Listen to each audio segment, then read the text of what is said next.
Hi, I'm Kroluk, and this is Gamers Explain. I often claim that my GM prepping style is simply to not and just wing it.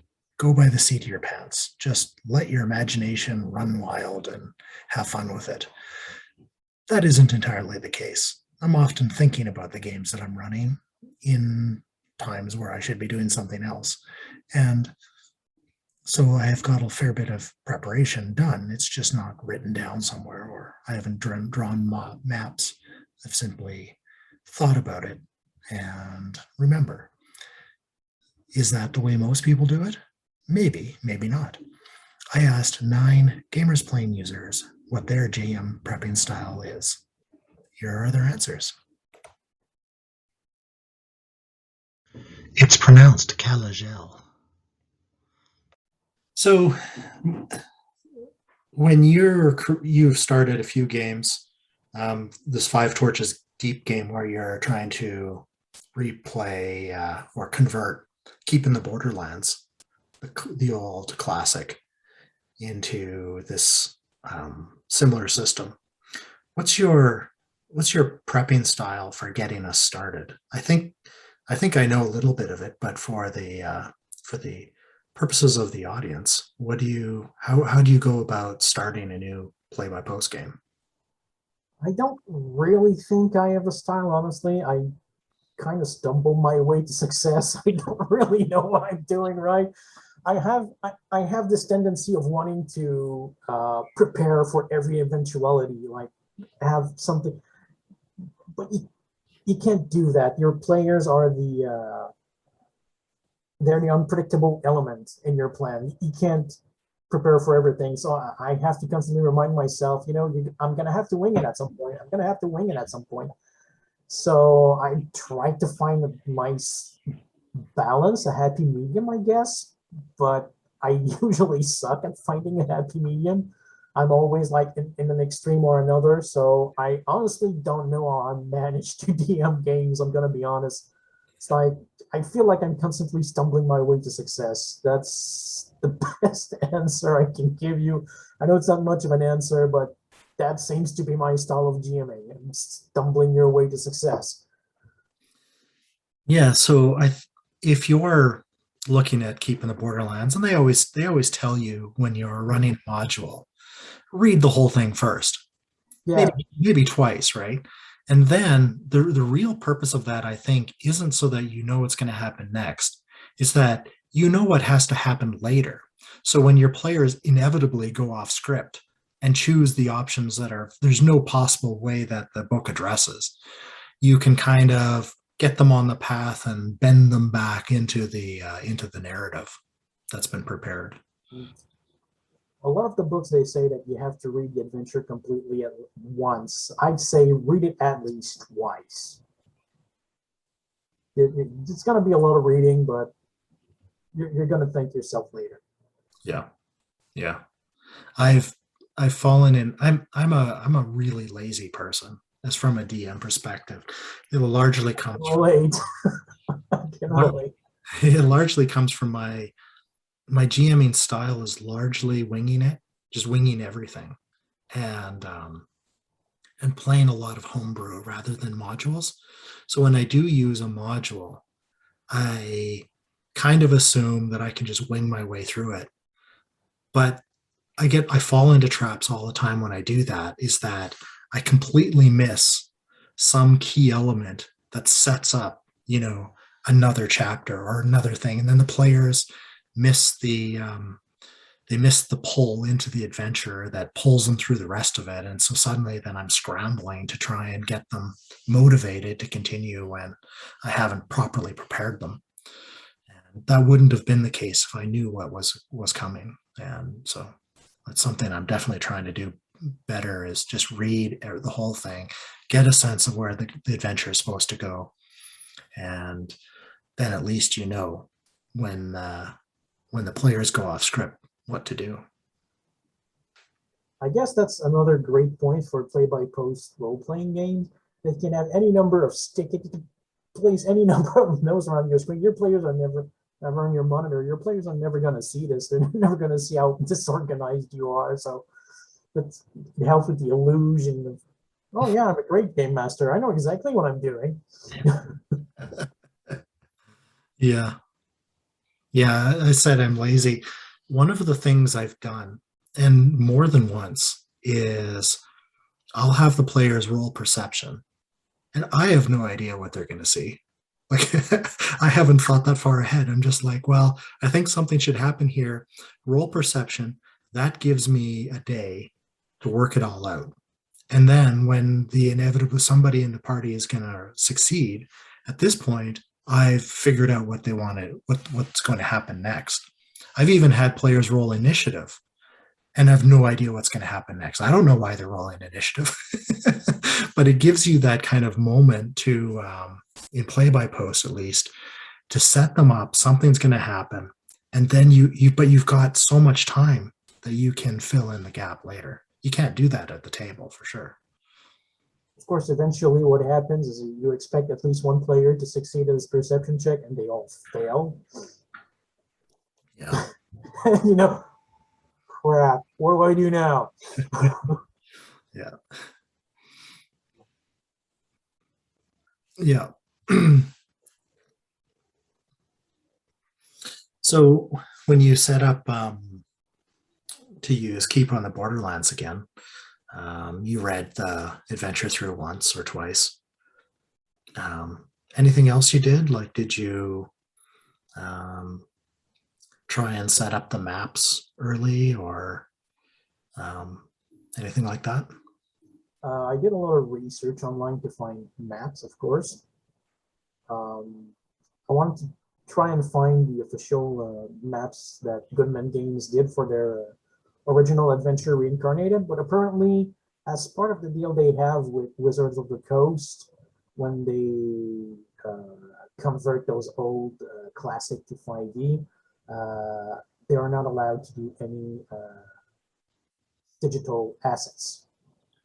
Oh, So sometimes I'm very lucky. I find the maps Goodman Games made. I assume it was put there by a third party because Goodman Games are not allowed to do that. But sometimes I have to find either the original map from the module or some homemade maps, homemade map. Frenchie's having some problem with English words right now. Homemade map that they did for the module or what have you. Sometimes someone has sometimes someone made a high res map. It's either on sale, like on DM's Guild or something like that, for not too much money. So if I can afford it, I buy them. But yeah, I tried to find maps. I tried to find what people have done in the past. Because a lot of those adventures have been attempted to be converted in 5th edition by other people before Goodman Games did them. Then I open myself a text edit document and I take a lot of notes. I'm thinking, okay, what could I do with this particular area? Oh, do not forget that the doors here are stuck, so every time the players find a door, I have to roll what percentage, what chance to be stuck in the door is. I leave myself like some rough guidelines because again, as much as I want to really do a lot of note plan ahead, I always have to remind myself that my players at some point they're gonna pull something that I didn't predict. So I try to leave my note taking mostly to salient points, major rough outlines, and at some point, every once in a while I'm answering posts on GamersPlane, I have time to pull up this document, look, okay, here, what, okay, and I type my answer, whatever. yeah. Maybe leave myself a list of page work that I need to check. For example, who's currently at the stretching goat page, whatever on the big book. Okay, so Okay, so the captain of the guard is there, the priest is there, so on and so forth.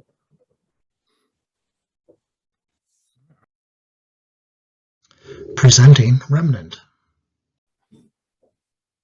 So when you're setting up a game, other than maybe Randomness. other than Urban Shadows, it's just randomness. Like Urban Shadows, although it fell to the wayside just because it was like, hey, do people actually want like an actual fast play-by-post game? And I found out, no, I really don't. I don't want to have something that I have to frenetically post on. Yeah. I've had a Star Wars game where like one guy I remember did not actually have a lot of time to post, and so much stuff blew by over like a 2-week period. He's like, I had no chance to respond to any of this. But he didn't get killed, so yeah, that's what it's like. Hey, we went from here's the mission to we're in a shootout. Yeah. I don't know if I brought my pistol with me. I don't have a holdout pistol because I'm cheap. I was in a game where Jabes and BedzoneII were both in it. So they're in a deeply Asian time. They're in the future, like 16 hours ahead of us, right? Anyway, Okay. so there would be certain. You mean time zones real time or like in the game? No, in real time. Oh, okay. That's what I see. That would be interesting. Like where like people are like, you think they're paused and then they'll say something, but they're like, I was like, that would be an interesting like setting where people like there's like a shift, but that's random topic. You probably want to stay on topic for stuff. Well, the point was that sometimes we would get going, and the people in the North American time zones we'd post like 50, 60, 70 times in a day. Like the game would just blow through, right? Yeah, I'm supposed to be working and I'm on my phone just like trying to keep up in a conversation, right? Yeah. Almost in real time. And then they would log on and there'd be 2 or 3 pages of posts that they'd have to catch up on, right? And their characters theoretically could have been participating all along, but They were just watching back and forth. Yeah. Yeah. Okay. Yeah. And so they were both pretty good at I think we got it better at that. Certainly not having breakout scenes so their characters weren't involved in those scenes, but yeah. So when you prep for an adventure, you're mostly just you said in our video over in the summertime that you love just the random elements, and you lean on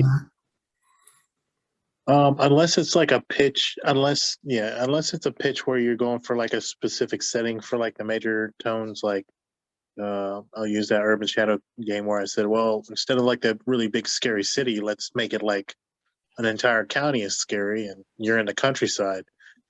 And for some people, that's a totally different kind of scary. Like if you're a mortal and you get shot and you're bleeding out, you need to go to a hospital. Well, you're literally in the country.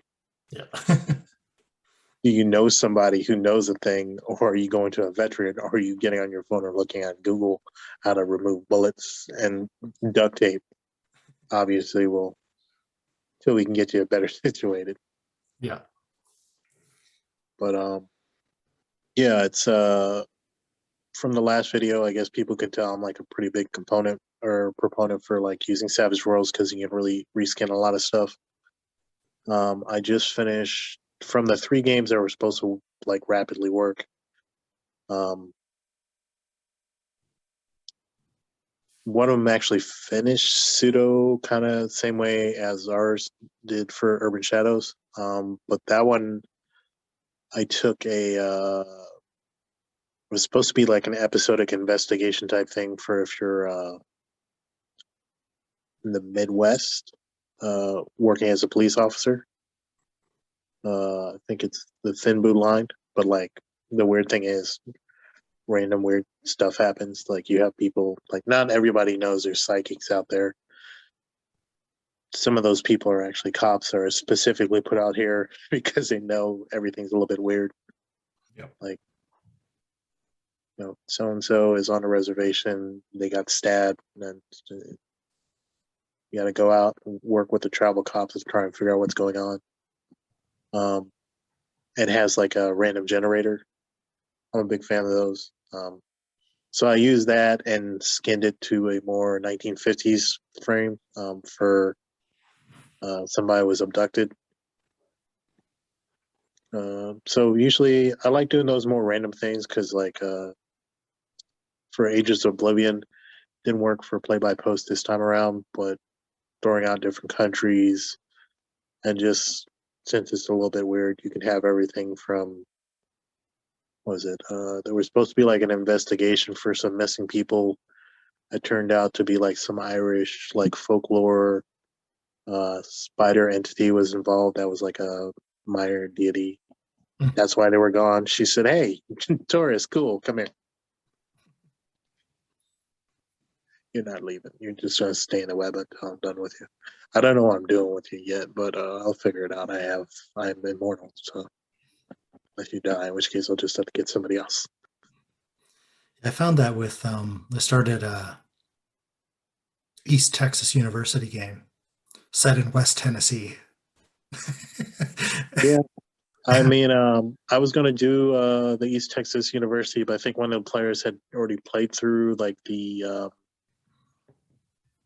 a little bit of the canned adventures. So I just reskinned it from East Texas University to be in Nevada, close to Vegas ish.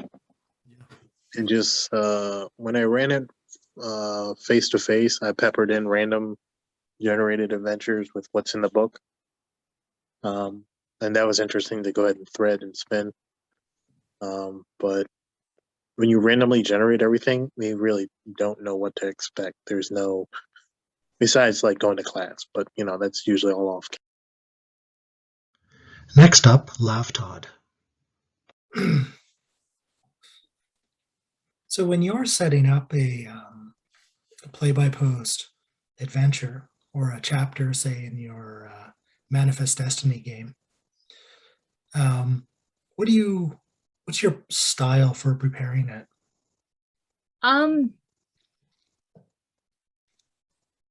It's a lot of daydreaming on it. I honestly don't take too many notes, mostly because sometimes I just gotta sit on something before something finally clicks into place. Sometimes I really want to see what the characters are going to do before I run with something, which again is nice because I have time to wait. You know, if you guys decide to go completely off the rails, I can do that with a semblance of grace and poise. I always end up having one person or a couple of people that I springboard off of, and I gotta get out of the mindset that it has to be someone who knows the story already, because then I risk spoiling things.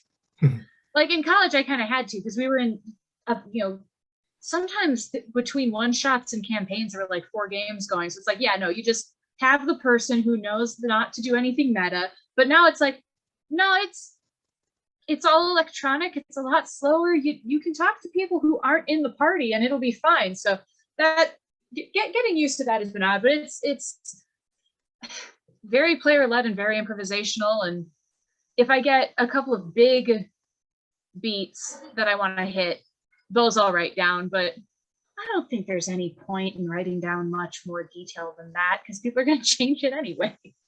Yeah. And a live game, you need to be able to react quickly. And so having some even just general idea of what you could accomplish in a session allows you to, fill in spaces. Whereas with play-by-post, if the players post something and it's unexpected, you can take 6 hours. Sleep on it. It's no big deal. Yeah, you can take a nap. You can make lunch. Think about it. I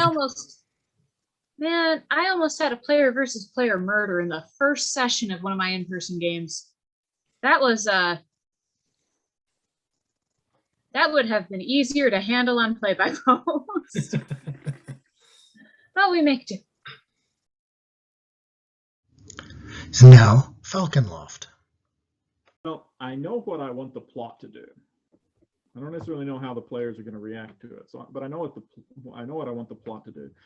And so what I do is really very similar to what Apocalypse World and the other Powered by the Apocalypse games do, where there's fronts. So if the players engage the front and they handle it, then it kind of goes away or it gets set back. If they don't engage with it, then it kind of steps forward and gets more urgent. So it may be that, you know, that say for instance there is a gang that's controlling the docks in a city, and the characters are hired to go take care of the gang. Well, if they manage to do it, then it's not a problem anymore. If they don't manage to do it, then the gang gets more powerful, or they know that there's somebody after them, and so they launch a counterattack on the person who hired the PCs and so on. So, and it's easier in play-by-post than it is in a live game, because you can work with it a little bit, and you have time in between the posts to kind of figure out exactly what you're going to do with it. But even in live games, I don't typically do any detailed planning past the scenario that the players are in, because the way that I generally like to run stuff in real life is when the encounter is over, I will tell the players what they find out about, what they find in the encounter that can help them with their current situation, and then I ask them what they want to do with it. And then once they've come back and they said, well, this is what I want to do, we've arrested a couple of these guys in this gang, we want to force them to tell us where their hideout is. Well, then I know that the next scene is probably going to be the hideout. Whereas if they say, well, we know who these two guys are, we're going to go, we know where they drink every night, we're going to go there and see if we can find out who their friends are. Well, I know the next scene is going to be a tavern or something like that. So I don't really do much more than maybe a scene ahead, because there's no telling where it's going to go anyway. But in the meantime, the plot is still back there in the background, and if it's not handled, then it's going to move forward and become more urgent for them. Right. Yeah. I was just thinking while you're talking about that there's constantly this idea that there's a shortage of GMs, maybe, and more so in real life gaming than in play-by-post, maybe, because I guess GMs can run multiple games on play-by-post simultaneously. But you and I and quite a few others have adopted this model where GMing is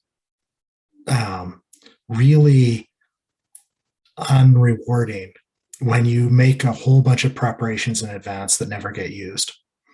And so you kind of adopt a model where you give yourself the tools to react and ad lib the entire game.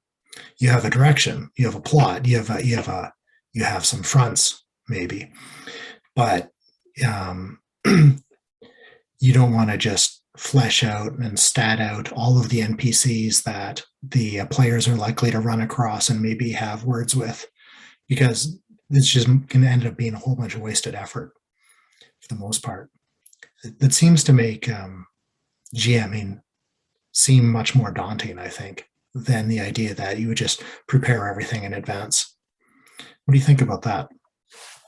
I guess it could, but I also think that a lot of people have an idea of GMing that is not, well, I guess I should say it's not the same idea that I have. That's probably the best way to put it. Because a lot of people, and one of my brothers included, have made the comment, well, the GM is supposed to come up with this story and if the players go through it right, then that's easy. If they don't go through it right, it's going to be more difficult. And I don't really see the right and wrong argument there. It's a story, and the PCs are the main characters in the story. I'm just playing all the bit people. It's the character story. The characters are the ones that it's focused on. It would be like in the Lord of the Rings, once Frodo said, I'm going to take this ring all the way there, which was the stupidest thing that he could have done. Then you know, Tolkien spending the entire rest of the book pointing out how stupid it was that he did it and why he was running into problems because he's doing this. You know, as opposed to just having the story go follow him along and see all the adventures that he went on while he was doing it. And so for me, when I'm GMing, I'm not looking at seeing if the players are doing something right or wrong. Whatever the players are wanting to do, that's where the story is going to go. And I don't really know the best way to say this, aside from, if you want to GM, don't look at it as a thing of having the players come into your world and run your adventure. Make the world and make the players want to run adventures in it, and then let them do what they want to do. Because at the end of the day, if the players aren't having fun, you don't have a game anyway. Right. Yeah. There's Matt Colville. You familiar with him? He's got a great series, and it's on The Hobbit versus Lord of the Rings as a sandbox versus a railroad. Mm-hmm. And he just nails the idea of how, you know, that basically The Hobbit is this game and everybody just had a great time and they just had so much fun, and they created this whole world together, and they mentioned little things, and later on he just made those important, like the Lonely Mountain. And then after the Hobbit game comes up, he ends up talking about all of the friends get together and say, we want you to do this again, but we want some other players want to play as well. And so he ends up trying to recreate the Hobbit and ends up just railroading them through the Lord of the Rings. And the entire time they're all just like miserable and crappy. And, the guy playing Boromir, he just quits and, and it goes on and on. It's just a really, like you think. I may have seen that, but yeah, that's a good example. And I actually like a lot of his stuff because his philosophy seems to be not quite in line with mine, but pretty close enough that I can use most of the stuff he says as pointers to when I'm playing. But there does need to be a little bit of structure. You can't just have a game start in the middle of nowhere without anything around and everybody's just making up everything, because it would be chaotic, to say the least. But it's kind of like a ladder, right? A ladder is a structure, but the ladder is not the important thing. Where you put the ladder and who uses the ladder and where you go with the ladder is the important thing. The ladder is just there to let people go up it. It's not doing anything by itself. Yeah, there's I think there's a school of thought where role-playing games on one hand are little more than a tactical board game. And when you have that kind of play, which is very rewarding, and there's a lot of games, especially D&D, that are really built around building a concept or a team concept and using that to overcome obstacles. And so your traditional dungeon crawl ends up kind of being like a board game where you're just really advancing through the mechanics.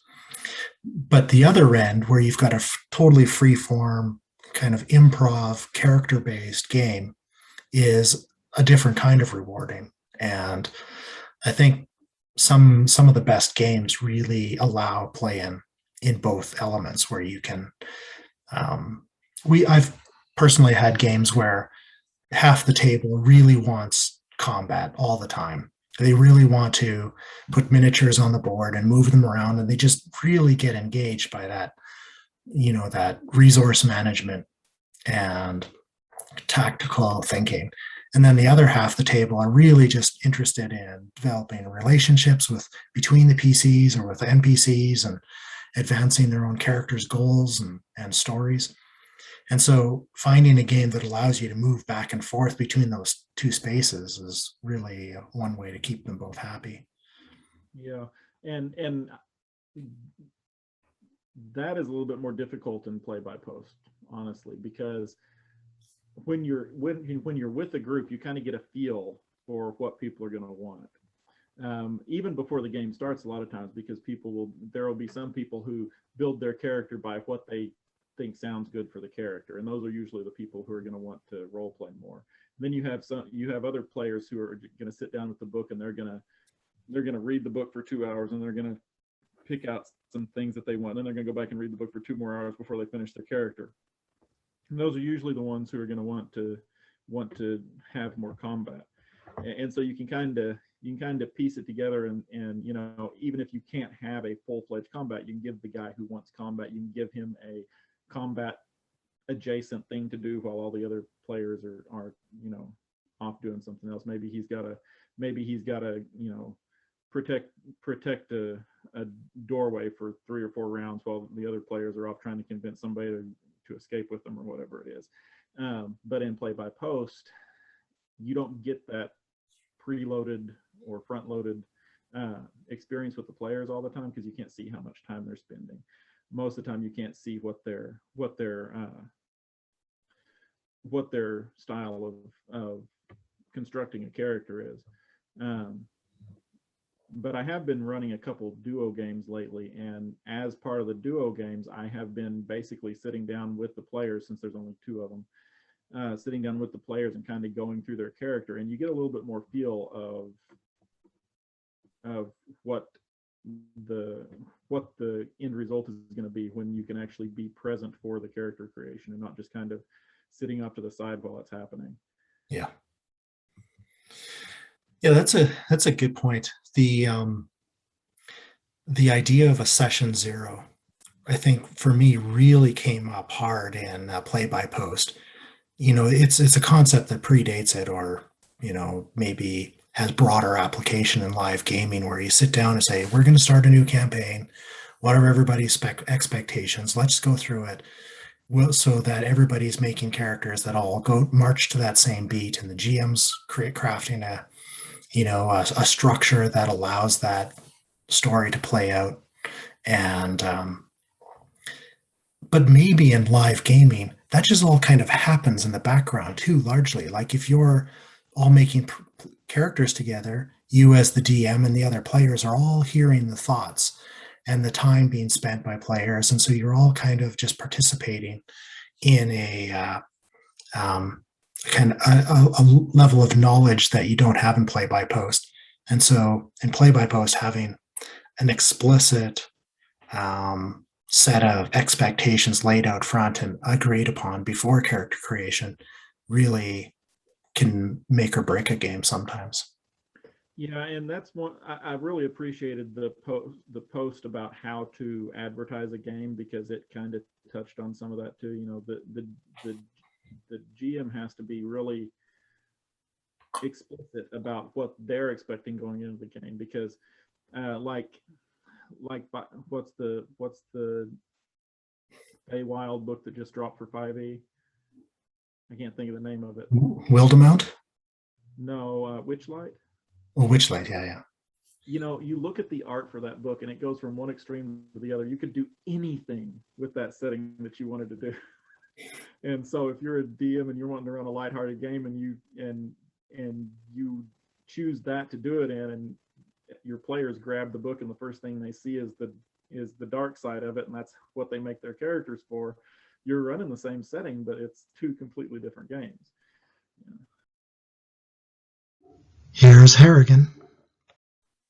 All right, so if I look at my notes on this, and the little behind the scenes look, Kralik actually gave us heads up on what he was going to ask, so this is not all off the cuff.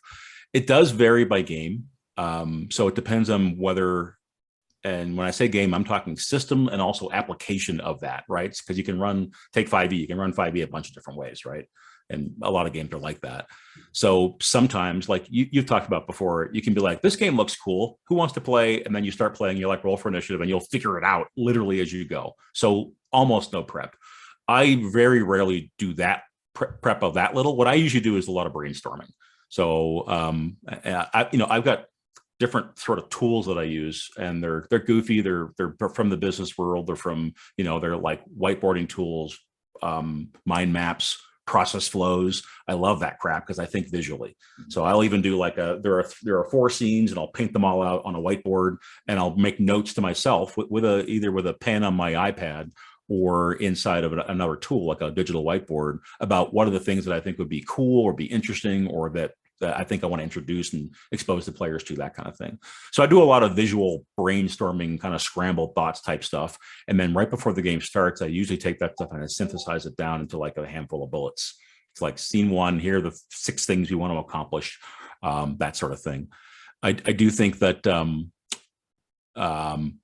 index cards work great, but the bottom line is I don't have any single methodology. If I'm running an adventure, which is relatively rare for me, but if I'm running one, then I'll read it, I'll take some notes, right? I'm not the kind of person who writes in a book, but I will create a secondary file which talks about on this page, on that page. And in many cases, especially if it's a long-winded module, I'll break that stuff down into the salient bullet points about, what matters in a scene type of thing.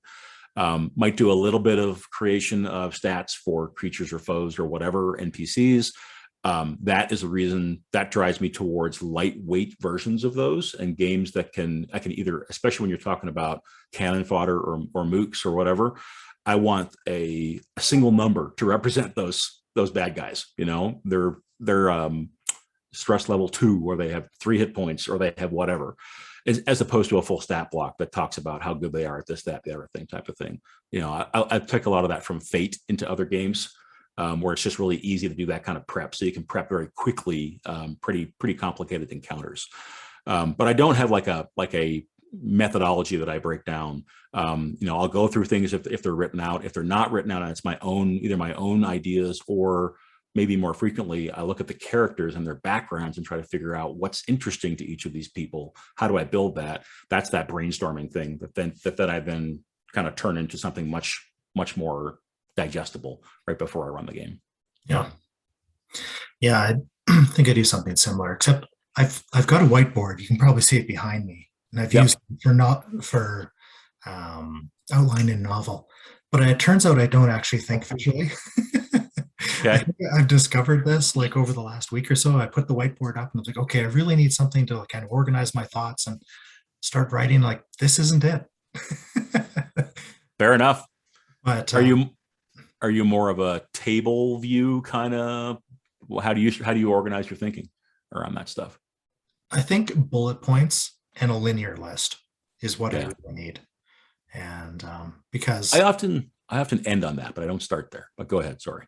Yeah. And so what I'll end up doing for a game is I'll set up a bullet point, and maybe it's just 2 or 3 that say, this game is about X, right? This is the theme or the goal that I want to chase. And maybe not a player goal, but, an experience goal.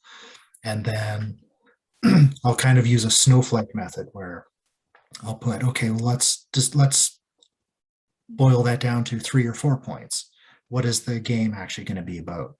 And then take that next piece and say, okay, well, chapter 1 could be much more in detailed. And it's like, here is a scene by scene listing that I've envisioned. And I rarely stick to these, but just walking through that process gives me this idea of structure of what the game's going to really look like. But then after that, once you get going and you've got this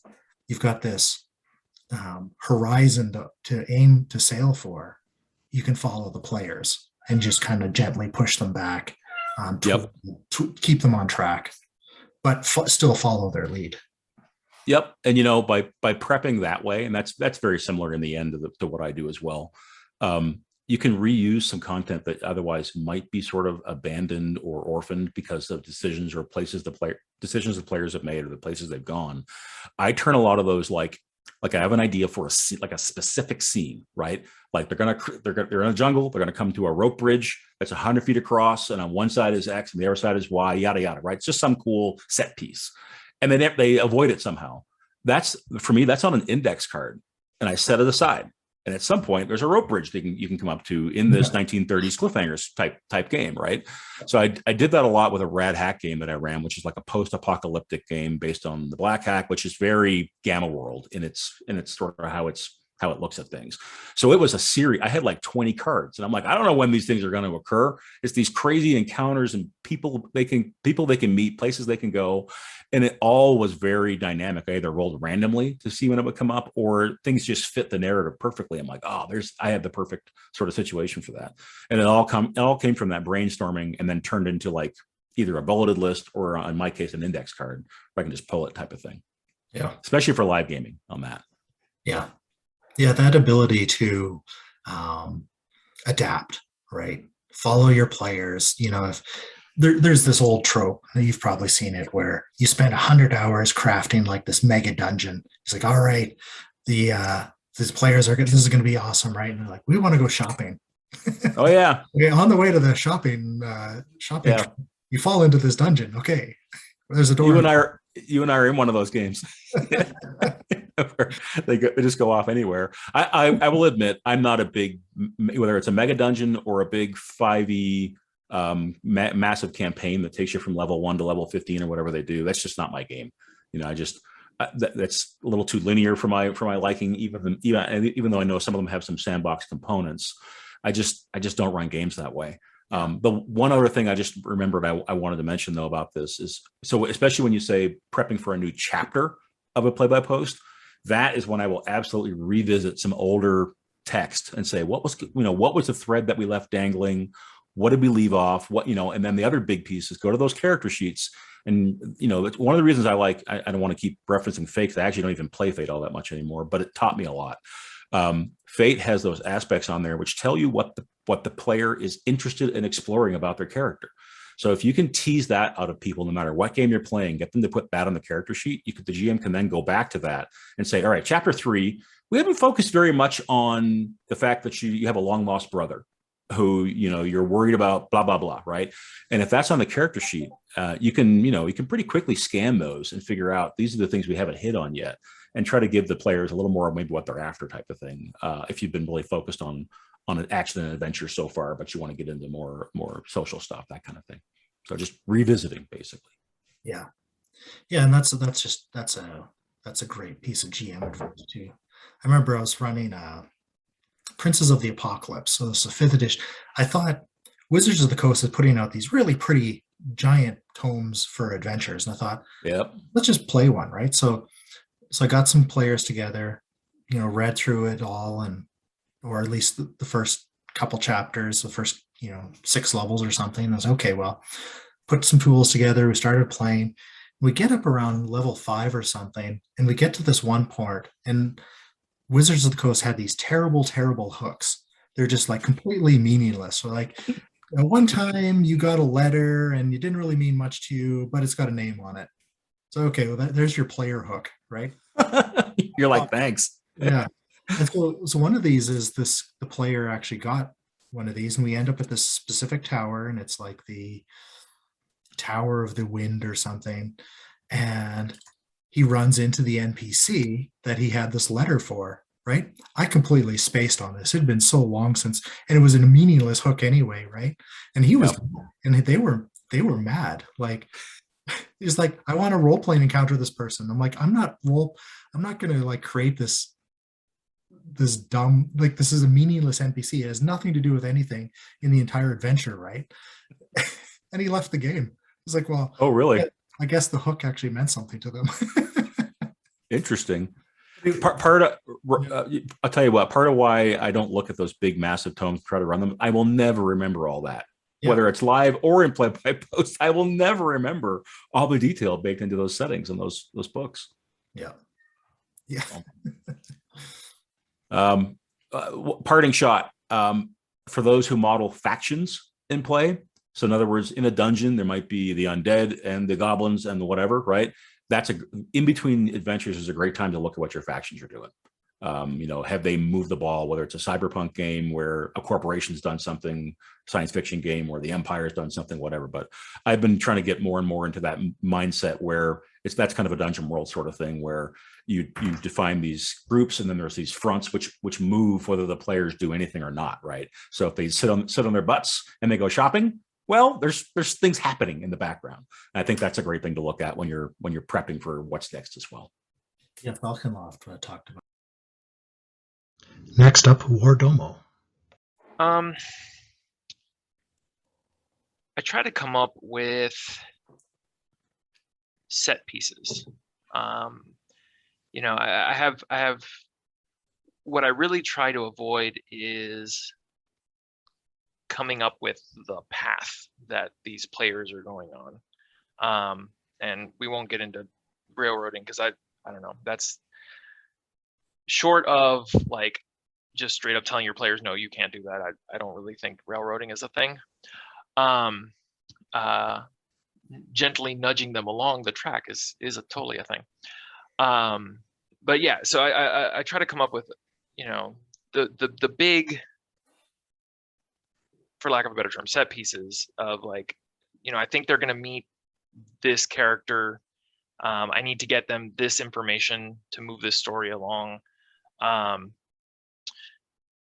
then I just try to logically connect those pieces to where they have been, you know. I try as much as possible to let the characters do what they're doing organically, and then, okay, so they did this, you know, what are the logical consequences of their actions, you know, and then how does that connect to the grander story? You know, does it affect the big bad? You know, if so, how does that entity respond? That kind of thing, and try to let that drive the story. Yeah. I think that's similar to what I do as well, in that really the beginning of the story is setting the first scene, setting the dominoes, getting the broader world kind of set up in your mind, and then you can follow the story, follow the players logically, and still have a living world that responds regardless of what they're doing. Yeah, I've been trying to. I don't know, have you seen, there's a YouTube channel called How to Be a Great GM. Guy Slanders, I think is his name. And he's got a whole series on like how to come up with your campaign. And it all starts with the sentence, right? And the sentence is, someone wants something and and by a certain time, and all these like something and someone's are blanks, right? You just got to fill in the blanks. Someone wants something by a certain time, but they're having difficulty doing so, or by doing something, and they're having difficulty doing so because of someone or something. And you just fill in those like 6 or 7, however many blanks it is, and then you just kind of start asking questions about that sentence, and it builds kind of the world and the challenges that your players will be faced with when they are then inserted into the story, right? He makes the example with Lord of the Rings, right? If Lord of the Rings were a tabletop game, right? Well, I know it's a tabletop game, but if that story were a tabletop game, you know, the PC group is our fellowship, right? Frodo et al. But the sentence is like Sauron is trying to take over the world, but by gathering the southern tribes and the orcs and the goblins, but he's having difficulty doing so because he doesn't have a physical body, and you know the armies of Middle Earth are fighting against him. None of that has to do with Frodo, right? That's just the world into which Frodo gets placed, and then the story is Frodo getting there, right? So it's the same idea. So I like having kind of that world, and then just, okay, here you go. Release you into the maze. Go for it. Where you go. Yeah. That's a great idea. I've often looked at random adventure generators to kind of spontaneously create something like that. Like here's a paragraph or something that describes the world, and then you just find a place to kind of fit your players in beside that or around that, and then they can follow their own nose into the greater plot, if they will. Yeah, I have an on again, off again relationship with random generators. Like I always wanted, especially I had a period there where I was really keen on trying to get a sandbox, like a hex crawl type sandbox game going. And I was like, I just gathered all these random tales. I'm like, it's gonna be great. We're gonna randomize everything. It's gonna be total chaos. It's gonna be great. Nah, just fell apart. Yeah. I'm all ideas and no execution. Next up, BedzoneII. On a tabletop. First, some biases. I don't particularly care for the published adventures, or at least I don't care for them anymore because, having seen a whole bunch of them, just to run them as is going to be a little boring for what I get out of it as a DM, right? So I admit that to myself. Okay, I'd rather cook something up. What does get me a lot is setting. So the fact that Dark Sun was right with, and then you just have to choose the era, right? So I decided to choose the bit before the Sorcerer King gets, well, hopefully we defeat him, but yeah, just that bit. Okay, so pick a point in some established history if you're playing an established setting like Dark Sun, which makes me want to run things like Planescape or some of the older settings for, well, whether D&D or somewhere else, it doesn't matter. Okay, I think my approach was it always begins sandbox. Other biases I have, so in other words, make and flesh out all your placeholders for locations, people. You don't have to describe them yet, of course, because you don't have time to describe everything, of course, right? Until the players encounter them. Just make sure that you've got your pins, right, either on a map or a list of names for which yeah, your characters might be encountering. You need just one overarching timeline, one that has a clock of some sort. Again, that's a bias, right? Because you imagine that if you're gonna play PvP, it's not just a bunch of friends who are coming over and we're deciding what shall we play tonight. You have to give your people, because they're signing up, not necessarily know who you are, a sense that there is a start and end to the story. We can still caveat to say whether we are ever going to make it to the end of that story, but at least somebody needs to have a sense, or your players coming on board must have a sense that this tale will end, or the story will end when we get to this point, or if we get to this point, right? With that in place, then sandboxes work, right? Because sure, they can still go wherever they want to go, but they can, of course, in the process of getting there, decide that they never want to hit that objective, which is fine, because that's being organic about a game, right? They find that they really want to rule the world instead of kill the king or move to another city. That's great. If they want to do so, that's fine. What else would I prepare for?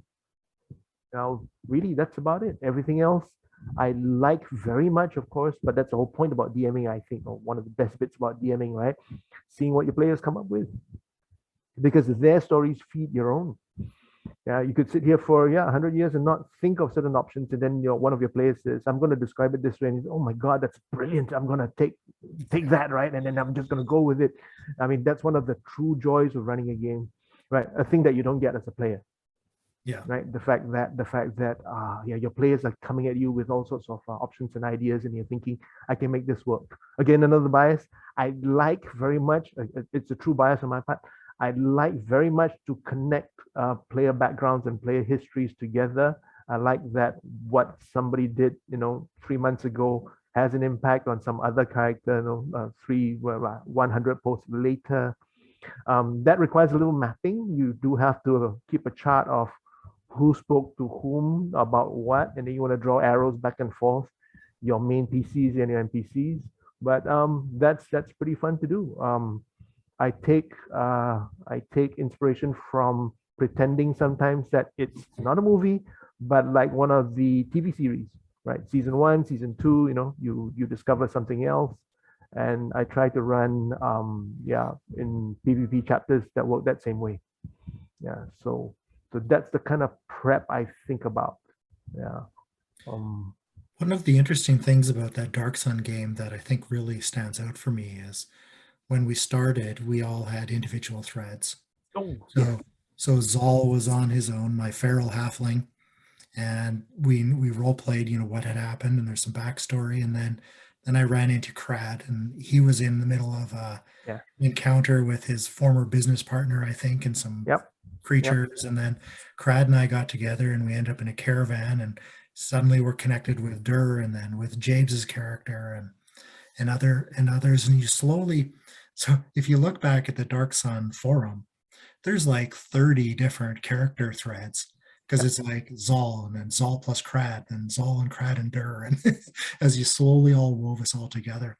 And I thought that really worked well. Like it just really established those character ties in the backgrounds. Yeah. One, I like to think that PvP affords that, again, that real life doesn't. If you've got 5 players at a table, you want to start them all off together, Yeah. right? Because everybody's invested 3 hours in front of you. You say, all right, here's the tavern, right? Let's start together. Or here's the prison. Let's all break out of prison. I think what we ought to be doing, or at least that's what I've always considered as a platform. One of the great advantages of the PvP platform, we can have individual threads. That's amazing for storytelling because you can. I think I tried it in a game that we didn't run very long. There was one where we did. Was it a Shadowrun type cyberpunk game? Were you in? Sprawl? Right, could be. Yeah, I think it was a Sprawl one. I was a bit ambitious at the early bit where I was trying to cross people's threads together too early. I think that was a mistake. That was we started in Tech Noir. Yeah, correct. Because I think Techno was not a good system. Sorry, but ignoring that for a while. If you get a chance to set it up right, and again, maybe the Dark Sun game was a better example of it than the Sprawl game. If you get a chance to set it up right, I have a great predilection for individual threads.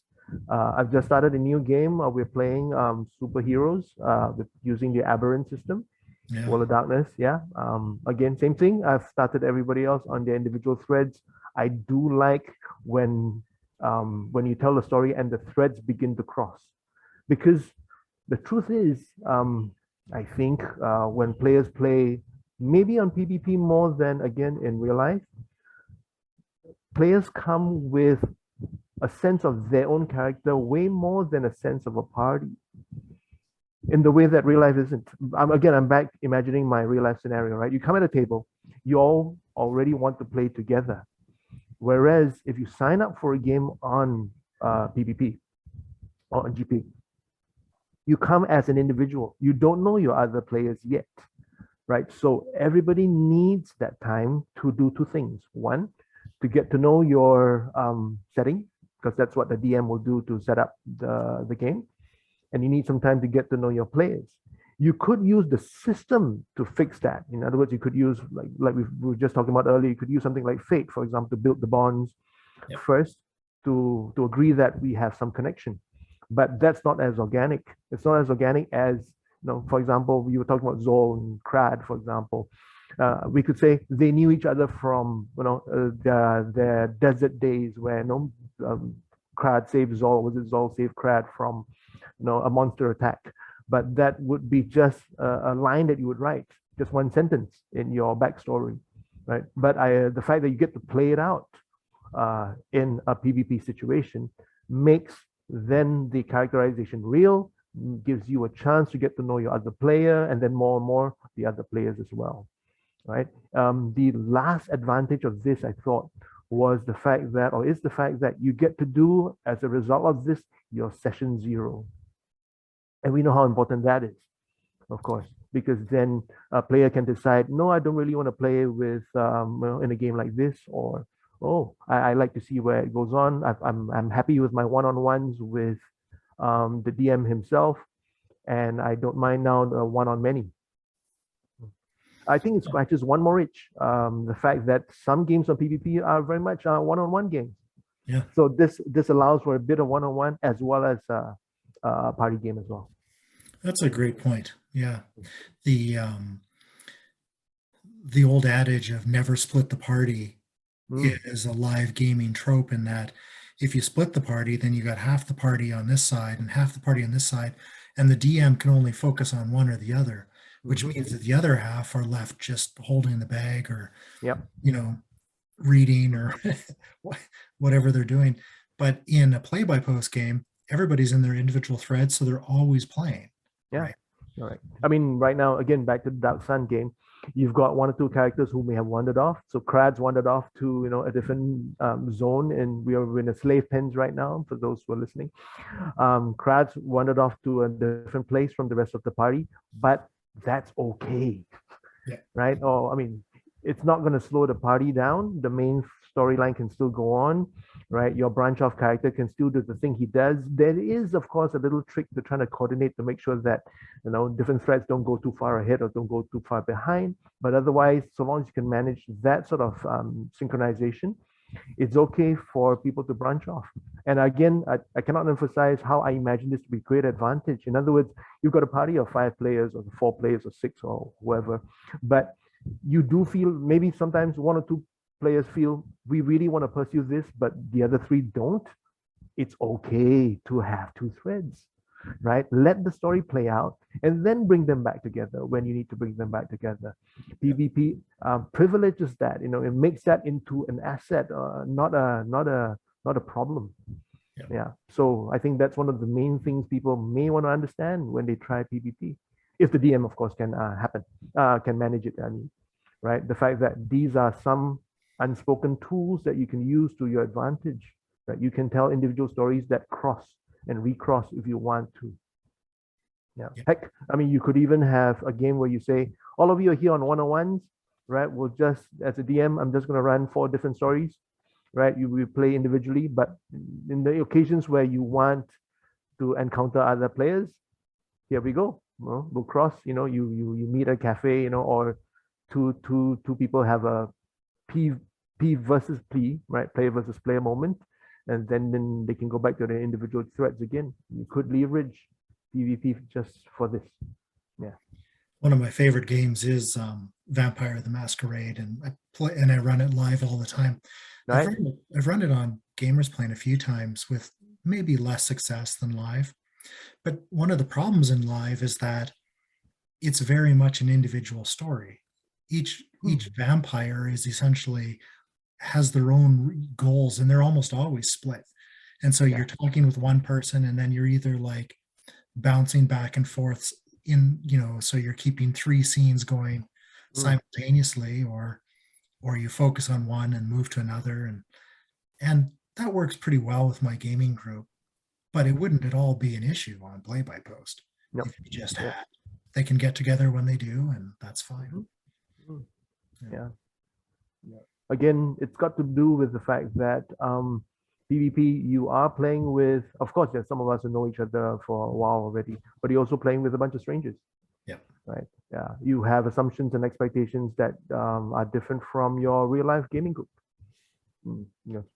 Unless you're one of those who sits themselves in a gaming store and then says every weekend, I'll take whoever's here, sit down, roll up some dice, I'm here to introduce you to D&D.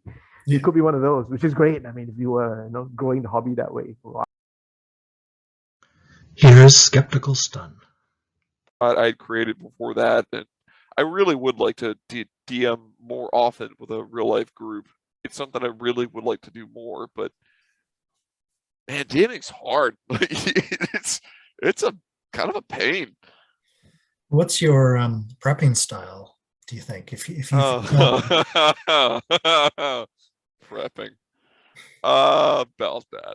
I mean, everybody's seen that gif of like the Wallace and Gromit thing with Gromit laying down train tracks before the train. That pretty much. No, I mean, like in reality, my prepping style, if I have a legitimate, I've got like a group coming up.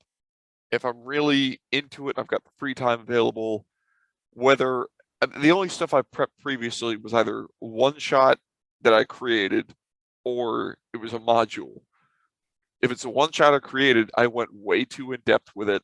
Like the blacksmith and the blacksmith's partner had a name, and I had like detailed their relationship, like just in case the party wanted to buy a sword. Like it was way too much. Like I didn't need to go that far.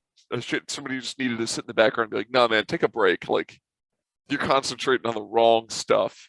or if it's the module, it's just reading through that again and again and again, because I find it really frustrating when it comes time. I get lost in the moment and I forget what's going on. So I feel like I need to memorize everything in the module that they could possibly want to do, because it feels, I don't want to say unprofessional, but it feels amateurish to have to say, like, all right, everybody hold on, I got to read this next page. You guys just talk amongst yourselves or something. You know what I mean? Yeah.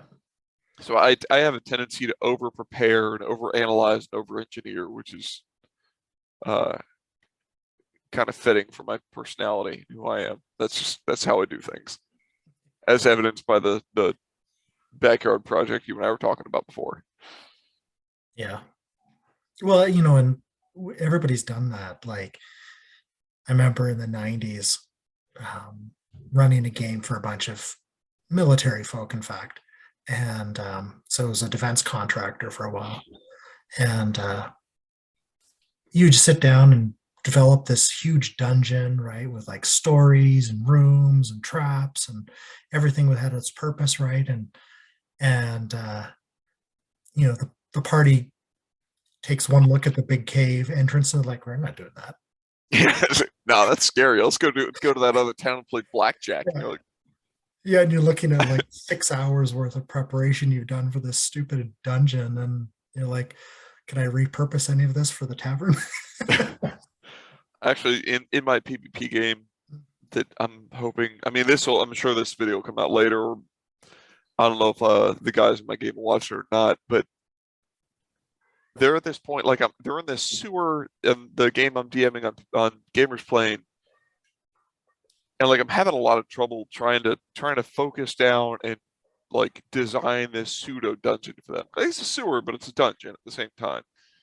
So they go this one way, and I have meet somebody, and I send them a different way, and they have like a puzzle and like a role play thing. And I'm like, all right, and then they're gonna have this fight, and then here's what's gonna happen after the fight, and here's where they're gonna go. And they get all the way up to the end, and they're like, nah, and they go back to the beginning and go a different way. And I'm like, I don't know what happens next. That's not what I planned. I'm just gonna wing it, I guess. So I'm gonna try and get a post up like tonight to figure out what the hell's going on, because I don't know. Yeah. I'm running a game of, it's called What Lies Below. So it's a stripped down heavy metal themed version of Dungeons and Dragons 5th edition. And Oh yeah, I think I saw the ad for that. It looked Yeah. freaking cool. well, looks can be deceiving. No, Oh, that's unfortunate. the characters are great. The players are great. It's definitely, There's a butt there. I feel it. well, it's a one shot, so I've got them to the end. It's kind of a zombie apocalypse kind of story, based upon a song from a band called Razor, Evil Invaders, which is about the dead rising. Oh, freaking rad. And so the dead are rising, but they get to this big mausoleum, which I've had as a center point. I have no idea what's happening in the mausoleum. I don't know. That was a problem for future me. Future me hasn't caught up to present me. So, so they're actually engaged now in likely a fight, but I still don't know what's going on, because that's all just a problem for tomorrow's me. I used to read like DM Academy subreddit religiously, because like I thought like, oh, I could DM, it's no problem, I could do that, and I'll just learn how to do it.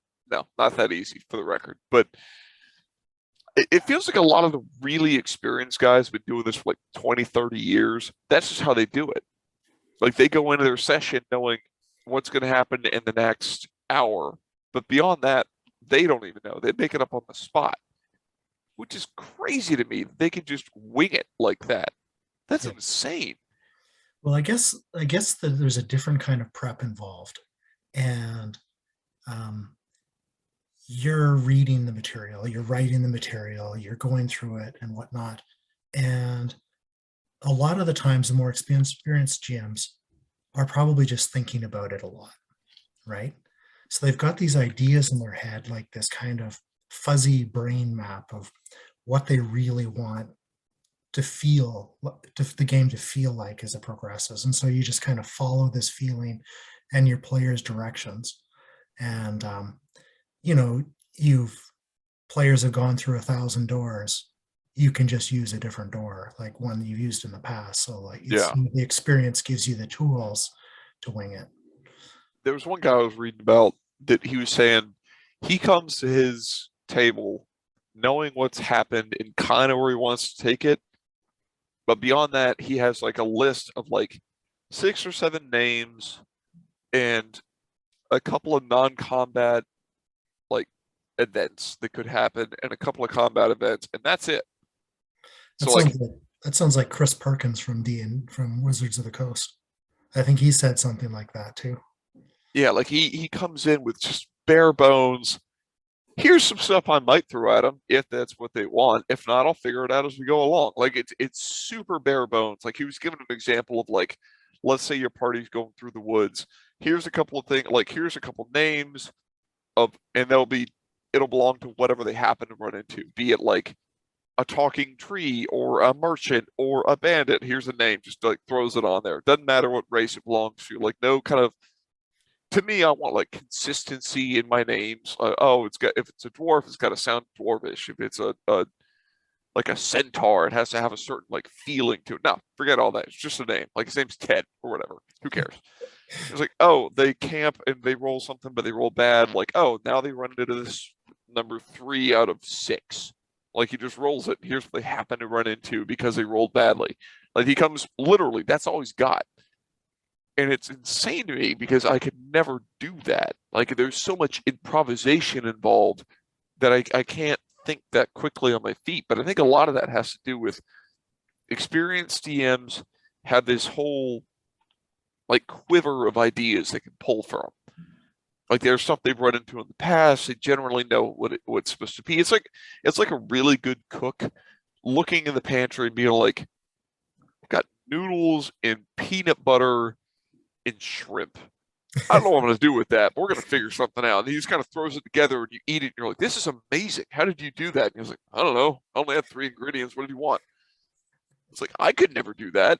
Most people couldn't. But if you get somebody that's been doing this for 20 years, it's just effortless to them because it's just what they can immediately throw that together. And here's WhtKnt.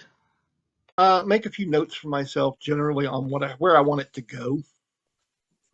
But I obviously can't predict the actions of the players, but I try to come up with, if they do this, then this will happen. If they do this, then this will happen.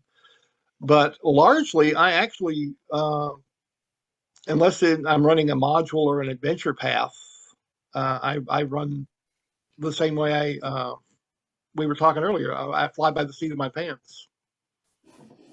Let them dictate. I like sandbox games. I don't like railroading. Yeah. So with a live game and you're sandboxing, do you find you have to prepare more because you've got to really kind of fill in a set 4 hours worth of content versus play-by-post where you can kind of noodle on things for 15 minutes or an hour? Yes. With live action, I do have to do a bit more planning, especially since we use Foundry a lot. And that requires setting up the maps and all the characters and things like that. Yeah. But there's still enough room for improv. I have a number of tables set up where I can roll at a moment's notice and come up with an NPC name and an appearance and what have you. Yeah. Yeah, those are so useful. When I first found this book by AEG called Toolbox. Yep, I have it. Yeah, it's 300 and some pages, and it's just all D20 tables, front to back, Yep, all tables. love it. Brilliant. And Ultimate Toolbox afterwards. I need to find a paper copy because I've got a PDF for it, but that's me. I've got a PDF of Ultimate Toolbox, but I don't have a paper. Yeah, I've used that more than any other reference book, I'm sure. Well, it's a program that I use called, oh shoot, what's the name of it? I can't think of the name of it, but it's by a guy named Bruce Gulkey. And it's a table generator. You can go in and program in your own results. and it's very user friendly. It's very easy to use, and it can get some very complex tables. I mean, you can go if this, then that, and I use that a lot. I will take like Toolbox and input the tables into the program, and then I can just hit a button and generate what I need. Yeah, yeah. Yeah, I've used Excel for that. When I was younger, my grandparents bought me a computer in the early 80s. It was an Apple IIe, and one of their conditions was I wasn't allowed to buy any games, right? So it was just a learning device.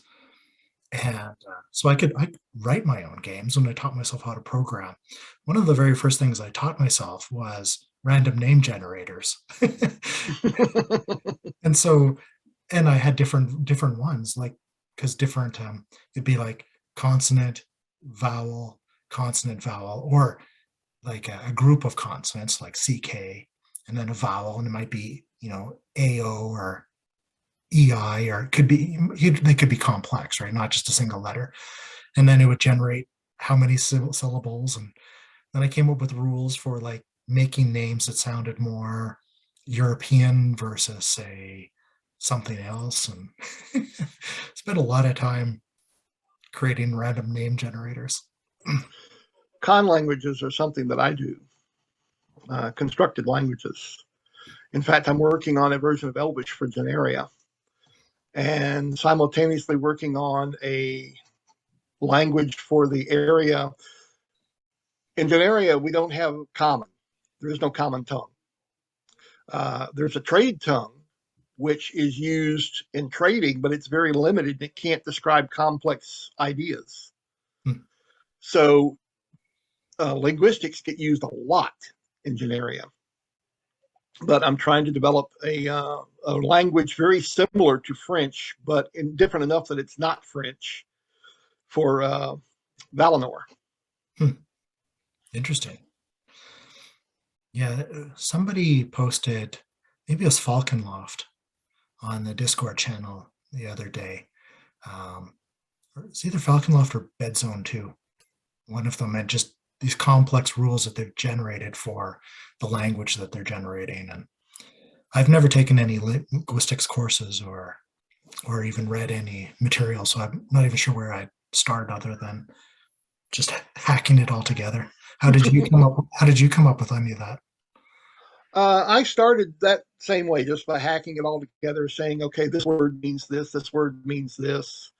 And then I started reading some books on constructed languages and some websites on it, and I've gotten much deeper into it now. I go into the linguistics and the history of the language and how it developed. Right. Huh. Very cool. Hi, this is Kralik once again, and thank you for joining me on this week's episode of Gamers Explain, Season 2, and GM prepping styles. As you can see, there's a fair bit of variety in the way people prep for their games, and all of that makes me feel very inadequate. But there's some really great advice, and I hope you learned as much as I did about different ways that people can prepare for great sessions in live or play-by-post gaming. If you enjoyed this video and the others in the series, please hit like and subscribe, and maybe share, and hit the little bell if you want notifications when they come up. And next week, we will continue this with another selected mystery topic.